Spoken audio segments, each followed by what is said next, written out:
મારી માટે દ્વારકા શું છે? દ્વારકા મારા માટે મારું ઘર છે. નો ડાઉટ હું અહીંયા જ છું, મારું હોમટાઉન પણ અહીંયા છે. બટ દ્વારકા એટલે શાંતિ, પ્રેમ, લાગણી, બધું. અહીંયા આવું એટલે બસ મજા આવે. અને તમને દ્વારકા છોડીને જવાનો મોકો મળે તો? જવા માંગુ છું જોબ માટે. દ્વારકા જેવું મજા બારે ક્યાંય નથી આવતી. શ્રી કૃષ્ણને શું માનો? તમારી વાતો પરથી જ ખબર પડી છે કે તમે એમ કૃષ્ણ પ્રત્યે તમને બહુ ભાવ છે. એટલે શું માનો? કયા ભાવે તમે એને પૂછો? કૃષ્ણ મારું બધું છે. લાઈક ફ્રેન્ડ થઈ ગયા, ફેમિલી થઈ ગઈ, પપ્પા, ભાઈબંધ, ભાઈ, બધું. કૃષ્ણને એક સવાલ કરવો હોય તો કયો? કૃષ્ણ મને સવાલ કરવા માટે આપ્યો. મારે જે પણ મનમાં કંઈક વિચાર હોય ને એ મને આપી જ દે. વગર સવાલ કરે વગર જવાબ. સવાલ કરે જવાબ મને.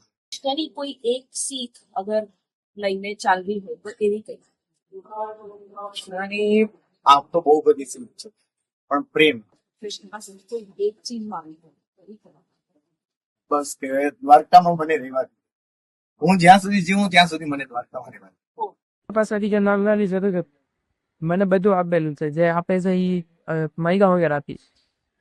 એ વાત તો સાચી છે કે મગર માંગીએ જ આપી હતી કૃષ્ણ. એવો ઇન્સિડન્ટ કે અથવા તમને કદી એવું લાગ્યું હોય કે આ તો કૃષ્ણે જ કર્યું હશે, ત્યારે તમને એમનો અહેસાસ થયો, ભાવ થયો, એવું કઈ તમે કહેવા માંગો છો? કોઈ અનુભવ?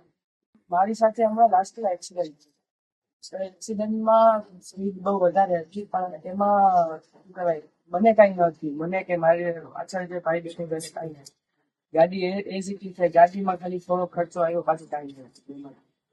તો કૃષ્ણે તમને બચાવી દીધા, કઈ થવા નથી.